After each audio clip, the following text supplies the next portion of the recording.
ဒီလူကသူ့ဇနီးဖြစ်သူရဲ့ဇင်ခံအိမ်မက်လေးကိုအကောင့်ထဲဖော်ပြဖို့အတွက်10နှစ်တိုင်အပြင်မှာတစ်ခါမှထွက်မစားပဲစူးစမ်းခဲ့ပါတယ်။သူ့ရဲ့ချက်ပြုတ်နိုင်စွမ်းကနာမည်ကြီးစားတော့ဆိုင်တွေနဲ့ရင်နိုင်ပေမဲ့သူ့ဇနီးမျက်လုံးထဲမှာတော့အများတန်းတန်ဖိုးနဲ့သလိုပဲမြင်နေခဲ့ပါတယ်။တကယ်တော့ဒီခင်မွန်းဖြစ်သူကသူ့ဇနီးမှာတစ်ခုခုပြောင်းလဲနေတာကိုရင်းမိနေခဲ့တာပါ။သူတို့ရဲ့မင်္ဂလာနှစ်ပတ်လည်နေ့မှာအိမ်မှာပဲကျင်းပဖို့အတွက်ဇနီးဖြစ်သူကိုရုံးမှာတွားကြိုခဲ့ပေမဲ့သူ့မျက်စိရှိတင်ပဲဇနီးဖြစ်သူကသူ့တစ်ထည့်ရဲ့ညစာဖိချမှုကိုလက်ခံလိုက်တာကိုမြင်လိုက်ရပါတယ်။နောက်ပိုင်းမှာတော့သူ့ဇနီးနဲ့အထက်လူကြီးကြားကပုံပန်းမဟုတ်တဲ့ဆက်ဆံရေးအကြောင်းလုပ်ဖော်ခွင့်ဖက်တွေပြောနေတာကိုကြားလိုက်ရပြန်ပါတယ်။ဒါပေမဲ့ဇနီးရဖို့ထားတဲ့ယုံကြည်မှုကြောင့်ဒါကိုလုပ်ငန်းခွင်ကအတင်းအဖျင်းစကားတွေအဖြစ်ပဲသဘောထားတည်လက်ရှိခဲ့ပါတယ်။ဒါပေမဲ့ရက်အနှဲငယ်အကြမှာတော့တငယ်ချင်းတယောက်စီကနေစားတစောင်းလက်ခံရရှိခဲ့ပါတယ်။အဲ့ဒီဓာတ်ပုံထဲမှာတော့သူ့ဇနီးကတထဲနဲ့အတူညာစာစားနေတာကိုတွေ့လိုက်ရတာပါ။ဂျီဟိုကဘယ်မှာလဲလို့လှမ်းမေးတဲ့ခါမှာတော့ဆိုင်ယောင်ကအလုပ်တွေအများများနေလို့နောက်ကျမယ်ဆိုပြီးလိန်ပြောခဲ့ပါတယ်။အိမ်မှာသူ့ခင်မုံကဖျောင်းတိုင်မီလေးနဲ့ညစာပြင်ဆင်ထားတာကိုသူမှလုံးဝမေ့သွားခဲ့တာမှာဂျီဟိုကသူသာပိုးပြီးအောင်မြင်လာရင်သူတို့ဆက်ဆံရေးကိုပြန်လည်ပြုပြင်လို့ရမယ်လို့တွေးပြီးအလုပ်ခဲကိုပဲအားသွန်ခွန်ဆိုင်စူးစမ်းခဲ့ပါတယ်။ဒါပေမဲ့အဲ့ဒါကမိသားစုကိုဖြစ်ပယ်ထားသလိုဖြစ်သွားစေခဲ့ပါတယ်။စံရောင်ရဲ့အမြင်မှာတော့ဒါဟာခင်မွန်းဖြစ်သူကသူမဟိုဂယုမဆိုင်တော့တာလို့ပဲမြင်လာပါတယ်။ဂျီဟိုကတခါတလေသူမအတွက်ညာစာမုံနေဝဲလာပြီးတတ်တာကိုတောင်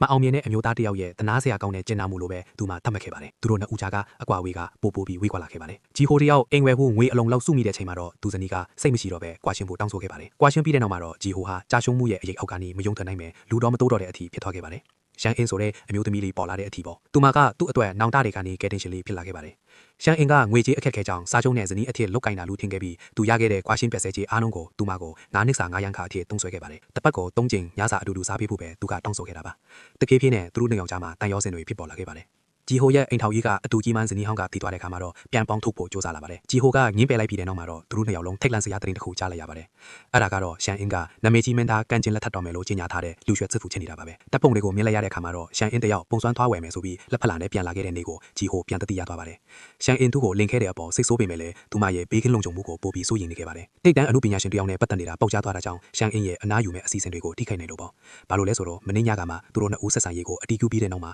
သူမကကန်ကျင်နဲ့စာချုပ်ဖျက်သိမ်းဖို့အစီအစဉ်ထားလို့ပါစံယောင်ကတော့ကန်ကျင်ရဲ့ဥပဒေအကြံပေးချနေတာမို့ဒါကိုအခွင့်အရေးတစ်ခုလို့မြင်နေပါတယ်ကန်ကျင်ကလည်းရှန်အင်းအပေါ်စိတ်ရှိနေတာကိုသိတာကြောင့်သူတို့နှစ်ယောက်ကိုလက်ထပ်စီချင်နေပါတယ်အဲ့ဒီလိုဆိုရင်ဂျီဟိုစီကိုပြန်သွားဖို့အခွင့်အရေးရမယ်လို့သူမကမျှော်လင့်နေတာပါဒါပေမဲ့ကန်ကျင်ကတော့လက်ထပ်ဖို့လုံးဝစိတ်ကူးမရှိပါဘူး